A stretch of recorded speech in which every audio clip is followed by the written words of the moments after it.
Bharatiya Janata party का संकल्प पत्र जारी हो गया है। राष्ट्रीय अध्यक्ष जेपी नड्डा ने इस पत्र को जारी किया। मोदी की गारंटी, भाजपा का भरोसा, ये टैगलाइन के साथ इस संकल्प पत्र को जारी किया गया है। एक तरफ छत्तीसगढ़ में भी मोदी की गारंटी नाम दिया गया था, टैगलाइन जो थी संकल्प पत्र को, और मध्य प्रदेश में मोदी की गारंटी, भाजपा का भरोसा टैगलाइन के साथ संकल्प पत्र जारी किया है। हर परिवार को रोजगार की बात इस संकल्प पत्र में की गई है। 12वीं तक फ्री शिक्षा का वादा किया गया है। रीवा और सिंगरौली में एयरपोर्ट बनाने की बात की गई है। बिंदु को साधने का प्रयास यहां किया गया है। तो ग्वालियर और जबलपुर में मेट्रो की शुरुआत की बात भी यहां बीजेपी करती दिख रही है।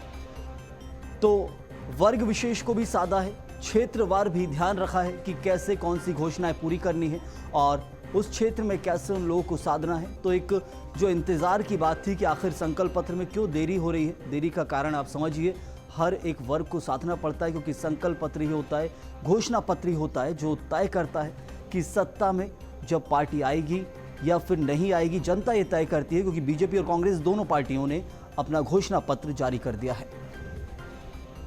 तो रीवा और सिंगरौली में एयरपोर्ट बनाने की बात की गई है। ग्वालियर और जबलपुर में, जहां भोपाल और इंदौर में एयरपोर्ट हैं, तो वही एयरपोर्ट बनाने की बात एक तरफ रीवा और सिंगरौली में की गई, तो ग्वालियर जबलपुर में मेट्रो शुरू करने की बात की है। भोपाल और इंदौर में ट्रायल रन हो गया है। चाहे मैनिफेस्टो हो, संकल्प पत्र हो, विजन डॉक्यूमेंट हो, इसको किस प्रकार से देखती है यह आपके सामने मैं जरूर रखना चाहूंगा। समय के साथ साथ मैनिफेस्टो, संकल्प पत्र, विजन डॉक्यूमेंट, इसकी महत्ता धीरे धीरे घटती गई है, क्योंकि राजनीतिक दलों ने पहले लुभाने का काम और बाद में भुलाने का। तो संकल्प पत्र को लेकर करेंगे विस्तार से भी चर्चा। हमारे साथ हमारे विशेष संवाददाता मनोज राठौर जुड़े हैं। मनोज, बीजेपी का संकल्प पत्र आ गया है, 17 तारीख को मतदान है और उससे पहले इस घोषणा पत्र को देखना बहुत जरूरी है आम जनता के लिए भी, क्योंकि भाजपा सत्ता में है मध्य प्रदेश में और वो सत्ता बरकरार रखनी है। लेकिन सत्ता बरकरार रखने के लिए जो मुद्दे हैं कि आखिर क्या कुछ भाजपा आगे चाहती है। पुराने मुद्दे तो हल किए हैं, कुछ छूटे हैं, उनके आरोप कांग्रेस लगा रही है। लेकिन इस वक्त जो विकास की बात करें तो ग्वालियर और जबलपुर में मेट्रो की शुरुआत, ग्वालियर और जबलपुर में कमिश्नरेट सिस्टम लागू करना, रीवा और एक तरह से सिंगरौली में एयरपोर्ट का विस्तार करना, इसके अलावा जहां शिक्षा, स्वास्थ्य, रोजगार, हर एक मुद्दे के ऊपर काम करने की बात बीजेपी कह रही है। जी बिल्कुल, क्योंकि तमाम संकल्प पत्र में वादे बीजेपी के द्वारा जनता से किए गए, लेकिन जो 10 संकल्प जो प्रमुख तौर पे बताए गए हैं उसमें राशन के साथ जो है वो दाल, तेल और शक्कर रियायती दरों पे जो दी जाएगी, ये एक गरीब कल्याण योजना के तहत गरीब वर्ग के लिए एक बड़ा दाव बीजेपी का है। दूसरी तरफ जो है लाडली बहना योजना के तहत जो आर्थिक सशक्तिकरण का दावा कर रही है बीजेपी, उसके साथ उन लाडली बहनों को आवास की योजना से फ़ायदा पहुंचाने का वादा भी जो है किया गया है। इसके अलावा किसानों के लिए जो समर्थन मूल्य है गेहूं का वो बढ़ाया गया, धान का समर्थन मूल्य बढ़ाया गया।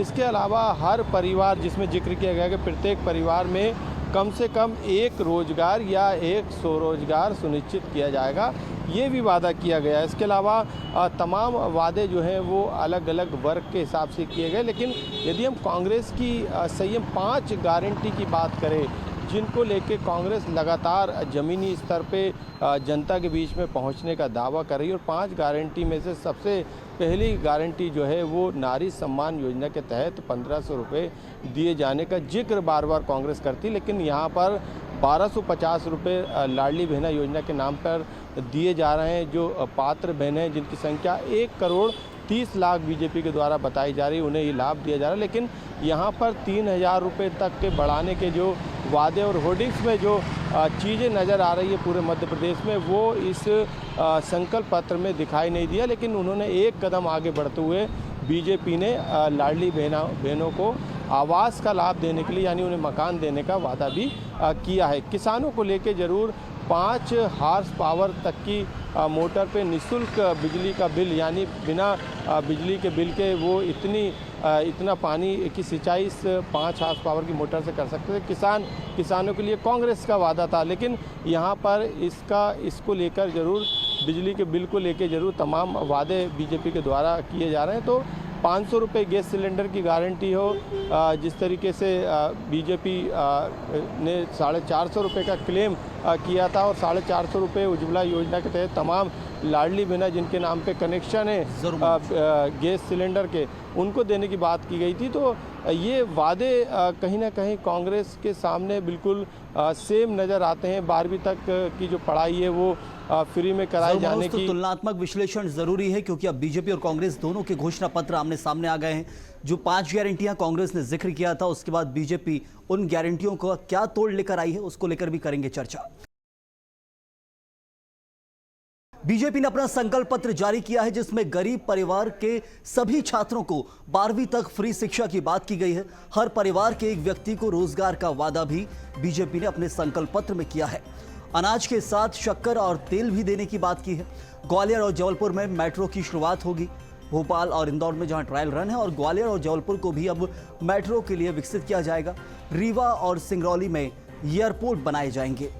लाडली बहनों को पक्के मकान देने का वादा यहां बीजेपी करती दिख रही है। तो वहीं किसानों के जो लेकर बात की गई, किसानों के हित में धान खरीदी 3100 रुपये प्रति क्विंटल होगी, 2700 रुपये क्विंटल गेहूं खरीदी होगी। मिड डे मील के साथ पौष्टिक नाश्ता बच्चों को दिया जाएगा। उज्ज्वला और लाडली बहनों को 450 रुपये में गैस सिलेंडर, जिसकी शुरुआत बीजेपी ने अभी कर दी है और उसी योजना को इस वादा स्वरूप देते हुए एक तरह से इस घोषणा पत्र में रखा गया है। वहीं तेंदुपत्ता प्रति बोरी 4000 रुपये में खरीदेंगे, ये बात बीजेपी कर रही है। इसके साथ ही हर आदिवासी ब्लॉक में मेडिकल कॉलेज खोले जाएंगे। तो कई सारे मुद्दे हैं, शिक्षा को लेकर, स्वास्थ्य को लेकर, रोजगार को लेकर, बच्चों के हित में क्या कुछ है, तो ऐसे कई सारे मुद्दे हैं। किसान को भी जहां बात की जाती है किसानों के हित में, तो यहां गेहूं खरीदी की, धान खरीदी की, तेंदुपत्ता संग्रह की, हर वर्ग को लेकर बात है वो इस घोषणा पत्र में हो रही है। लेकिन बात कि कांग्रेस का संकल्प पत्र क्या है वो भी आपको बताएंगे। तो बीजेपी का संकल्प पत्र आपने सुना, लेकिन कांग्रेस का वचन पत्र क्या है वो भी आप जान लीजिए। कांग्रेस ने अपना वचन पत्र, अपना घोषणा पत्र जारी किया था, जहां नारी सम्मान योजना के तहत 1500 रुपए देने की बात की गई प्रति माह। वहीं किसानों से 2600 रुपए क्विंटल में गेहूं खरीदी की बात की गई। 2500 रुपए क्विंटल में धान खरीदी की बात कांग्रेस ने की है। आवास का अधिकार एक कानून ही बनाएंगे। आवास राइट टू जो कहा जाता है, राइट टू लिव, और जो आवास का अधिकार है उसकी बात कर रहे हैं। महिलाओं को 500 रुपए में गैस सिलेंडर का वादा है, एक गारंटी पहले से चली आ रही है, वो उसको अपने वादा स्वरूप देते हुए इस वचन पत्र में रखा है। 100 यूनिट बिजली बिल माफ, 200 यूनिट तक बिजली बिल हाफ, ये बात कांग्रेस ने की थी। 2 लाख सरकारी पद भरेंगे क्योंकि लगातार सरकारी पद खाली है। इसको लेकर हमेशा बीजेपी के ऊपर आरोप लगाए हैं और यहाँ पर अपने वचन पत्र में कांग्रेस ने रोजगार को लेकर सरकारी पद में भर्ती की बात की है। पुरानी पेंशन योजना लागू की जाएगी, बेटियों के विवाह के लिए नई योजना बनाई जाएगी। तो कई सारी बातें कांग्रेस ने भी की है प्रदेश के हित में। बीजेपी लगातार काम करते आ रही है, 18 साल का शासनकाल रहा है और अब उस सत्ता को बरकरार रखना है, तो उसकी भी एक अलग ही रूपरेखा वचन पत्र में, अपने संकल्प पत्र में दिखाई है। और सबसे मुख्य मुद्दा जो है कांग्रेस का जातिगत जनगणना, जिसको लेकर राहुल गांधी, प्रियंका गांधी ऐलान करते आ रहे हैं। और जातिगत जनगणना को लेकर बीजेपी ने अभी तक कोई ऐलान नहीं किया है, ना ही इस बारे में चर्चा की है। तो जातिगत जनगणना एक अलग मुद्दा है जो अपने वचन पत्र में कांग्रेस ने रखा है और इसका बीजेपी अभी तक तोड़ नहीं ढूंढ पाई है। और ज्यादा जानकारी के लिए हमारे साथ लगातार हमारे संवाददाता मनोज राठौर बने हुए हैं। मनोज, एक तरफ बीजेपी का घोषणा पत्र, संकल्प पत्र है, तो कांग्रेस का वचन पत्र है। कांग्रेस के वचन पत्र में 5 गारंटियां थी, जहां एक तरफ 1500 रुपए की बात की गई, 500 रुपए में गैस सिलेंडर की बात की गई, पुरानी पेंशन योजना की बात की गई। लेकिन बीजेपी की जो योजनाएं हैं और कांग्रेस की योजनाएं, लगातार बीजेपी कांग्रेस ये आरोप लगाते हैं, कांग्रेस बीजेपी के ऊपर, कि हमारी योजनाएं में कोई भी किसी भी प्रकार की जहां ऊंच नीच नहीं है, यानी कि वर्ग विशेष के लिए नहीं है, कोई सबके लिए दी जाएगी। जो योजना है 1500 रुपए की बात है तो सबके लिए है। 500 रुपए में गैस सिलेंडर है तो वो लाडली बहनों के लिए नहीं है, सबके लिए है। भेदभाव की बात नहीं की है कांग्रेस ने। संयम, बिल्कुल आपने सही कहा, क्योंकि 500 रुपये का जो सिलेंडर देने की बात महिलाओं को कांग्रेस ने अपने वादे में की है, वो कहीं ना कहीं कांग्रेस के लिए एक गेम चेंजर के तौर पे साबित हो सकता है वो वादा। लेकिन अभी क्योंकि चुनाव की तारीख में अभी लोकतंत्र का एक बड़ा पर्व जो 17 तारीख को, जिसमें सब जनता जो है आहुति देगी, उसके बाद 3 दिसंबर को जब पेटियां खुलेगी तब पता चलेगा कि ये दावे और वादे कितना प्रभावित जनता को करती है। लेकिन यदि अभी मौजूदा स्थिति की बात करें तो लाडली बहना योजना ने जरूर स्थिति को बीजेपी के लिहाज से बदलने का काम किया। लेकिन अब कांग्रेस जब संकल्प पत्र बीजेपी का आ चुका है तो अब कांग्रेस सीधे तौर पे आरोप लगा रही कि ये कॉपी पेस्ट है। उन्होंने जो वादे किए, 5 गारंटी दी थी, तमाम जो उन्होंने अपने वचन पत्र में जो वादे जनता से किए थे उसको कॉपी करके उन्होंने सिर्फ अपने संकल्प पत्र में पेस्ट करने का काम किया है। कॉपी पेस्ट उसे करार दे रही है संकल्प पत्र को, और जुमला पत्र इसे कांग्रेस के द्वारा कहा जा रहा है। हालांकि यदि बात करें तो बीजेपी ने अपने लिहाज से तमाम योजनाओं पर कांग्रेस का काउंटर करने की कोशिश की और कांग्रेस से आगे निकलने की कोशिश की, क्योंकि कई रनिंग योजनाएं हैं जो वो बीजेपी की लगातार चल रही, चाहे वो लाडली सम्मान। तो बीजेपी कांग्रेस का घोषणा पत्र आमने सामने है। मतदान के बाद मतगणना होगी और पता चल जाएगा कि किसके घोषणा पत्र में कितना दम था और जनता किसके घोषणा पत्र को सही ठहरा रही है, वही जनता ही तय करेगी। लेकिन इस वक्त बीजेपी और कांग्रेस दोनों के घोषणा पत्र अब जारी हो चुके हैं। बहुत शुक्रिया आपका मनोज इस खास जानकारी के लिए।